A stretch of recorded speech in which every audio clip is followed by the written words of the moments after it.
नमस्कार दोस्तों, अगर आप भी भारत और इंग्लैंड के बीच खेली जा रही 5 मैचों की टेस्ट सीरीज के तीसरे टेस्ट महामुकाबले के पहले दिन का सबसे रोमांचक महामुकाबला देखने के बाद खुश हैं, तो हमारी इस वीडियो को एक लाइक करना नहीं भूलिए। आज के हमारी इस वीडियो का लाइक टारगेट सिर्फ 500 लाइक है, तो दिल से एक लाइक जरूर कीजिए। दोस्तों, दूसरे टेस्ट महामुकाबले के पहले दिन आया बेन डकेट और जैक करौली की बल्लेबाजी का ऐसा तूफान कि भारत के खिलाफ मचा दिया हड़कंप। फिर भारत की वापसी में नीतीश कुमार रेड्डी उड़ा दिए।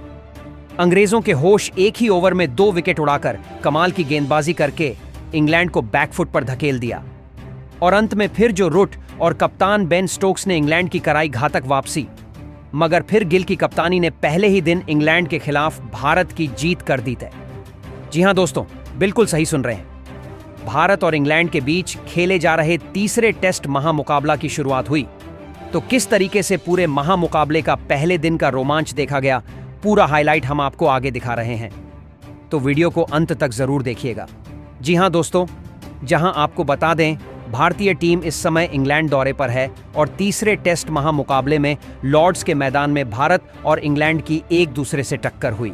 इस महामुकाबले में आज इंग्लैंड के कप्तान बेन स्टोक्स ने टॉस जीता और बल्लेबाजी करने का फैसला किया और भारतीय टीम को पहले गेंदबाजी करने के लिए आमंत्रित किया। ऐसे में जब पहले दिन का खेल शुरू हुआ तो मैदान पर 2 घातक बल्लेबाज इंग्लैंड की तरफ से बल्लेबाजी करने के लिए उतरे, जहां पर आज बेन डकेट और जैक क्राउली के कंधों पर अपनी टीम को एक शानदार शुरुआत दिलाने की जिम्मेदारी थी। पहला ओवर लेकर भारतीय तेज गेंदबाज जसप्रीत बुमराह आए और पहले ओवर में सिर्फ 2 रन दिए गए।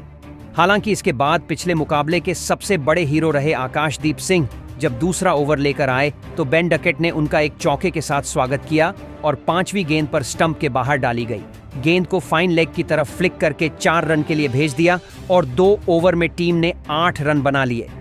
एक बेहतरीन शुरुआत जैक क्राउली और बेन डकेट अपनी टीम के लिए करने के इरादे से बल्लेबाजी कर रहे थे, मगर भारतीय गेंदबाजी भी उनको बड़े शॉट खेलने का मौका नहीं दे रही थी।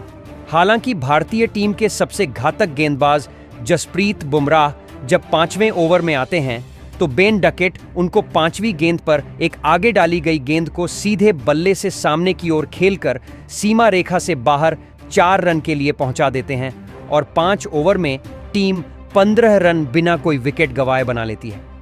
इसके बाद जब 8वां ओवर लेकर तेज गेंदबाज आकाशदीप सिंह आते हैं तो उनको जैक क्रावली 2 चौके लगा देते हैं।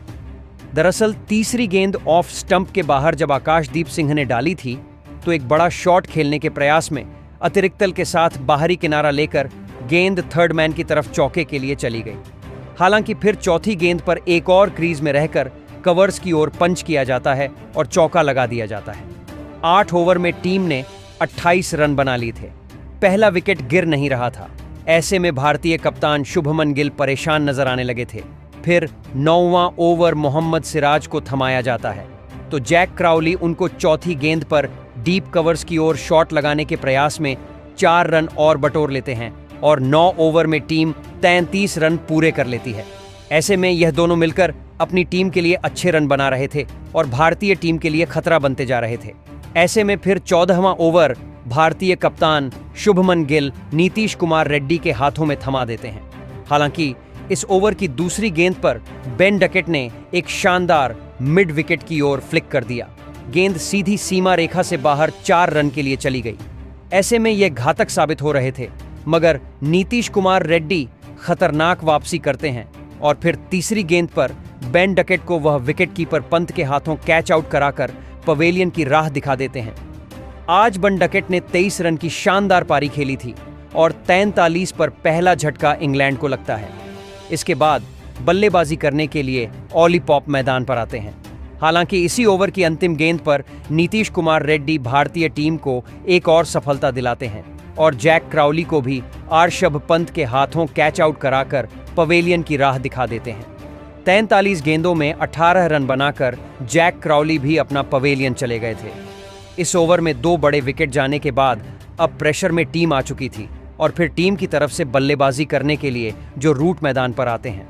यहां से ऑली पॉप और जो रूट के कंधों पर बड़ी जिम्मेदारी थी कि अपनी टीम को आगे बढ़ाएं, क्योंकि 2 बड़े विकेट बैक टू बैक चले गए थे और कहीं ना कहीं बैकफुट पर इंग्लैंड की टीम आ चुकी थी।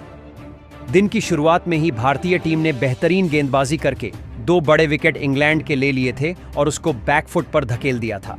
ऐसे में 17वें ओवर में जब मोहम्मद सिराज गेंदबाजी करने आए तो जो रूट को वह दूसरी गेंद पर एक गेंद डालते हैं, आगे डाली गई गेंद पर कवर्स की तरफ ड्राइव कर देते हैं और चौके के लिए चली जाती है। इस ओवर की चौथी गेंद पर पैडलाइन की डाली गई गेंद को मिड विकेट की तरफ फ्लिप करके मोहम्मद सिराज को जो रूट एक और चौका लगा देते हैं। इस ओवर में 9 रन के साथ 17 ओवर में टीम बेहतरीन 50 रन पूरे करके 54 रन 2 विकेट गंवाकर बना लेती है। ऐसे में जो रूट और ऑली पॉप जम चुके थे और अपनी टीम के लिए फिर सधी हुई बल्लेबाजी करने लगे थे और भारतीय टीम के लिए खतरा साबित होने लगे थे। हालांकि जब 20वां ओवर लेकर नीतीश कुमार रेड्डी आते हैं तो ऑली पॉप उनको तीसरी गेंद पर शानदार कवर ड्राइव लगाते हैं।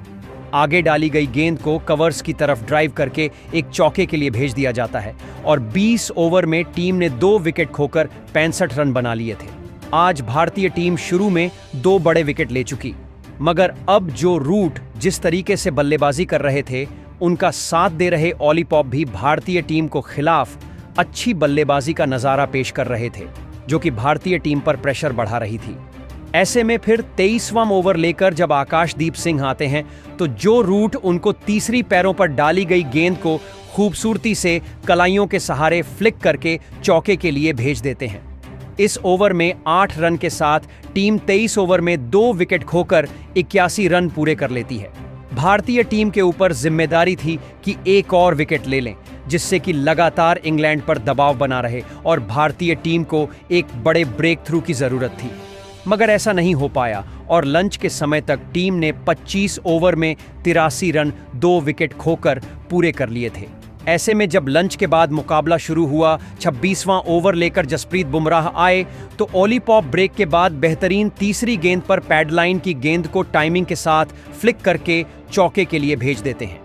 यही नहीं दोस्तों, इसके बाद भारतीय कप्तान शुभमन गिल एक सधी हुई गेंदबाजी भारतीय टीम से कराते हैं और बेहद लंबे समय तक कोई भी बाउंड्री आज इंग्लैंड को नहीं लगाने देते हैं और 36वें ओवर में टीम 2 विकेट खोकर अपने 100 रन भी पूरे कर लेती है और 101 रन पर पहुंच जाती है। हालांकि फिर 37वें ओवर में मोहम्मद सिराज आते हैं तो जो रूट उनको पहली गेंद पर फुल बॉल को हाथ खोलकर ड्राइव किया और चौके के लिए भेज देते हैं और 109 रन 37 ओवर में टीम बना लेती है। इसके बाद ड्रिंक्स ब्रेक होता है। हालांकि ड्रिंक्स ब्रेक के बाद जब मैच शुरू होता है, इसके बाद भी इंग्लैंड की गेंद बल्लेबाजी बैकफुट पर नजर आ रही थी। भारतीय गेंदबाजों ने खतरनाक पकड़ बना रखी थी। कोई भी बाउंड्री इंग्लैंड के बल्लेबाज नहीं लगा पा रहे थे। फिर 42वें ओवर में बेहद लंबे समय बाद एक बाउंड्री आती है। नीतीश कुमार रेड्डी को जो रूट थर्ड मैन की तरफ खेलकर एक चौका लगा देते हैं और 42 ओवर में 2 विकेट खोकर टीम 120 रन पूरे कर लेती है। इंग्लैंड की इस सदी हुई बल्लेबाजी ने कहीं ना कहीं लगातार 2 बड़े विकेट गिर जाने के बाद टीम की वापसी कराई थी, मगर भारतीय कप्तान शुभमन गिल भारतीय गेंदबाजों का सही उपयोग कर रहे थे और गेंदबाजी में कमाल करवा रहे थे। हालांकि 54वां ओवर लेकर नीतीश कुमार रेड्डी आते हैं तो जो रूट उनको तीसरी गेंद पर चालाकी भरा शॉट खेलकर कट शॉट के माध्यम से लेंथ में डाली गई छोटी गेंद को पॉइंट की ओर कट करके चौका लगा देते हैं। 44 ओवर में टीम 2 विकेट खोकर 130 रन पूरे कर लेती है। 45वें ओवर में तो आकाशदीप सिंह आते हैं तो ऑली पॉप उनको चौथी गेंद पर तेज गति की गेंद को लेग साइड की तरफ पुल शॉट खेलकर एक और बाउंड्री लगा देते हैं और टीम 45 ओवर में 2 विकेट खोकर 136 रन पूरे कर लेती है। दोस्तों 46वें ओवर में नीतीश कुमार रेड्डी आते हैं तो जो रूट उनको दूसरी गेंद पर एक शानदार चौका लगा देते हैं और इसके साथ ही एक ऐतिहासिक अर्धशतक उनके द्वारा बेहतरीन 102 गेंदों में पूरा कर लिया जाता है। सेलिब्रेशन शानदार था और जो रूट बेहद शानदार वापसी अपनी टीम की करवा चुके थे। दूसरी तरफ ऑली पॉप भी अपने अर्धशतक की तरफ बढ़ रहे थे। 47वें ओवर में आकाशदीप सिंह आकर गेंद करते हैं तो ऑली पॉप शरीर पर डाली गई गेंद को क्रीज में रहकर चौके के लिए भेज देते हैं और बेहतरीन अपनी टीम के स्कोर को 47 ओवर में 149 तक पहुंचा देते हैं। ऐसे में जब टी का ब्रेक होता है तो 49 ओवर की समाप्ति के बाद टीम 2 विकेट खोकर 153 रन बना चुकी थी। इसके बाद जब मुकाबला फिर से शुरू होता है तो भारतीय टीम के पक्ष में जाता है। 50वें ओवर लेकर जब रविंद्र जडेजा आते हैं तो पहली ही गेंद पर वह ओली पॉप को ध्रुव जुरैल विकेटकीपर के हाथों कैच आउट करवा देते हैं और ओली पॉप आज 44 रन बनाकर पवेलियन चले गए थे और 153 पर तीसरा बड़ा झटका इंग्लैंड को लगता है। ऐसे में भारतीय टीम ने एक और ब्रेक थ्रू दिलाकर अपनी टीम की वापसी कराई थी, तो इंग्लैंड ब्रेक फुट पर जा चुकी थी।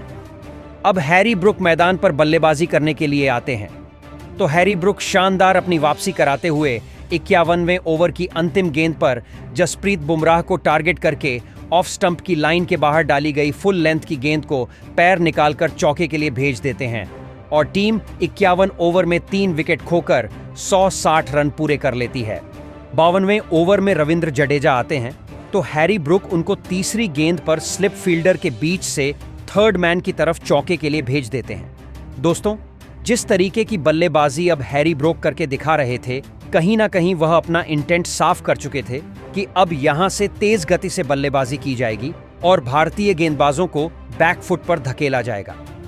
हालांकि ज्यादा देर तक हैरी ब्रुक टीम का साथ नहीं दे पाते और 55वें ओवर में जसप्रीत बुमराह आकर हैरी ब्रुक को 5वीं गेंद पर क्लीन बोल्ड कर देते हैं और 11 रन बनाकर हैरी ब्रुक पवेलियन चले जाते हैं और जसप्रीत बुमराह के हाथों एक बड़ी सफलता लगती है।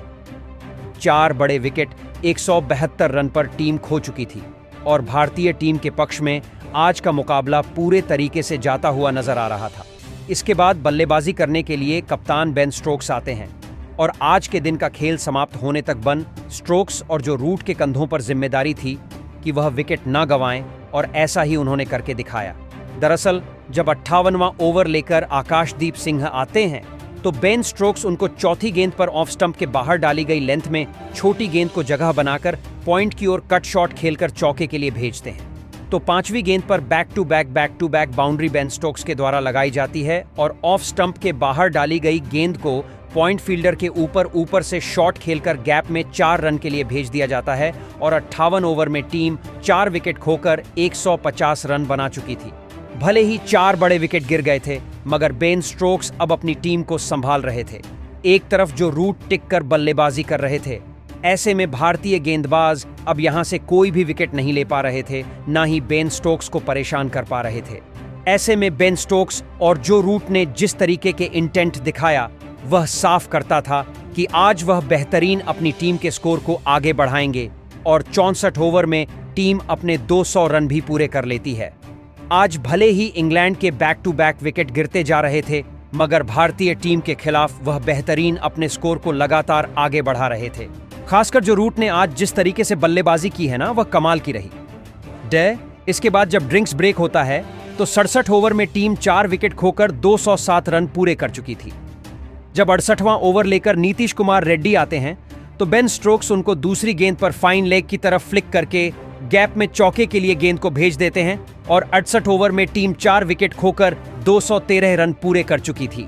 ऐसे में 72वां ओवर लेकर नीतीश कुमार रेड्डी फिर से आते हैं तो तीसरी गेंद पर जो रूट उनको एक शानदार ड्राइव शॉट खेलकर मिड ऑन की तरफ चौके के लिए गेंद को भेज देते हैं और टीम 225 रन 72 ओवर में पहुंच जाती है।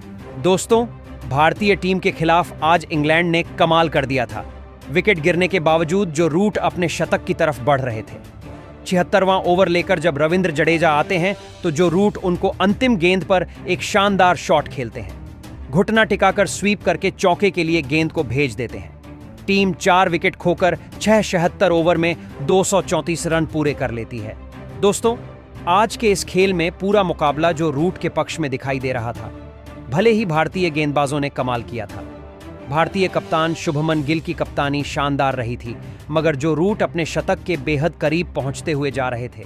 ऐसे में पहले दिन का खेल जब अब समाप्त हुआ तो सिर्फ 83 ओवर खेले जा चुके और टीम ने 4 विकेट खोकर बेहतरीन 251 रन पूरे कर लिए हैं और अभी भी मैदान पर टिके हुए हैं, जहां पर कप्तान बेन स्टोक्स ने 102 गेंदों में 39 रन बनाए हैं, जबकि जो रूट 191 गेंदों में 99 रन बनाकर अपने शतक के 1 रन दूर खड़े हुए हैं। आज बेहतरीन भारतीय गेंदबाजी ने भी कमाल किया, जहां पर आज का मुकाबला दिलचस्प रहा। आज के दिन के खेल में सबसे पहले तो भारतीय गेंदबाजों में नीतीश कुमार रेड्डी ने 2 विकेट लिए, जबकि रविंद्र जडेजा और जसप्रीत बुमराह के खाते में एक एक विकेट गए। मगर ऐसे में आज के मुकाबले का सबसे बड़ा हीरो रहा जो रूट, जिन्होंने 191 गेंदों में नाबाद 99 रन की पारी खेल ली और अपनी टीम को संभाल लिया है। वरना भारतीय गेंदबाजी घातक नजर आ रही थी। भले ही भारतीय टीम आज टॉस हार गई, मगर गेंदबाजी ने कमाल किया है। उम्मीद की जा रही है दूसरे दिन भारतीय गेंदबाजी वापसी करके टीम को ऑल आउट करेगी और ज्यादा बड़ा स्कोर नहीं बनाने देगी। ऐसे में आप सभी को क्या लगता है, आज जो रूट की बल्लेबाजी को अब 10 में से कितने अंक देंगे, और साथ ही साथ भारतीय टीम क्या इस मुकाबले को जीतकर सीरीज में बढ़त बना पाएगी? कमेंट में जरूर बताएं। नए हैं तो सब्सक्राइब करें। धन्यवाद।